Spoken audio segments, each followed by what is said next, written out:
8 dekada ng serbisyo at milyong pasahero ang napaglingkuran at hanggang ngayon patuloy pa rin sa pagbiyahe ang Victory Liner. Mga kali biyahe, siguro gusto ko munang i-alay itong first video ko sa kumpanya nagsilbing tahanan ng mga biyahero sa loob ng 80 taon. Walang iba kundi ang Victory Liner. Para sa kanya muna itong first video natin. Parbor muna natin kay Victory yan. Happy 80th anniversary Victory Liner.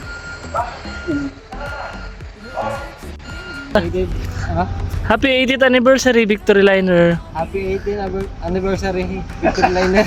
Pangalan mo tol, konduktor. Pare, happy 80th anniversary. Happy 80th anniversary Victory Liner. Salamat. Bye. Salamat pare, love you.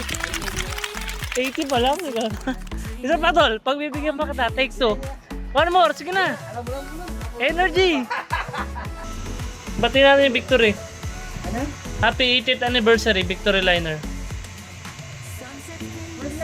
Hey! Sige na, ikaw na lang kuya. Happy 80th anniversary Victory Liner. Happy 80th pa, mayroon ba? 80 lang. Happy 80th anniversary Victory Liner. Happy 80th anniversary Victory Liner. Liner. Liner. Oh no!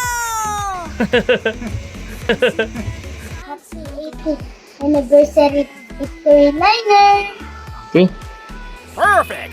Bye. Nagsimula ang Victory Liner taong 1945 mula sa simpleng operasyon pagtapos ng digmaan. Unti-unting lumawak ang mga ruta. Hanggang ngayon, isa na sa pinakamalaking bus company sa Pilipinas.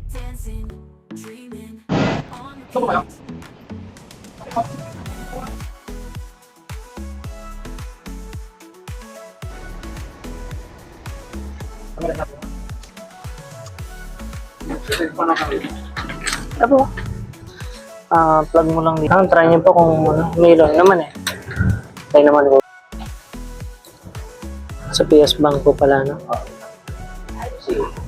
Layo pa, Tarlac City pa lang po tayo. Airona, Paniki, tapos kayo. Salamat po. Yan po kasi.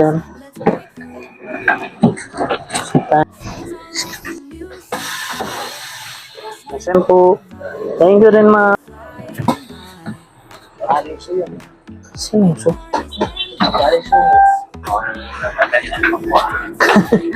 Magandang umaga po. Siya sa Tarlac na rin tayo. Double check na lang po yung mga gamit nyo sa mga bababa na, no?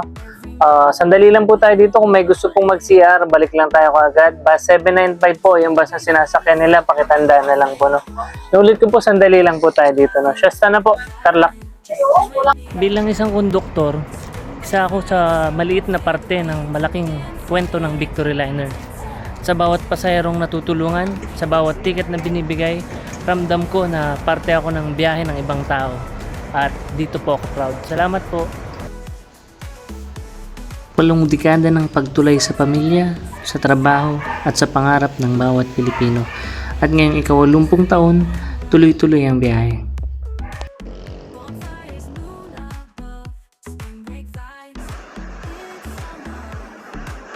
Ito po ang debut vlog ko. Regalo ko sa Victory Liner para sa kanilang 80 years na serbisyo at inspirasyon. Kung nagustuhan niyo po ang biyahe na ito, please like, share, and subscribe po. Salamat!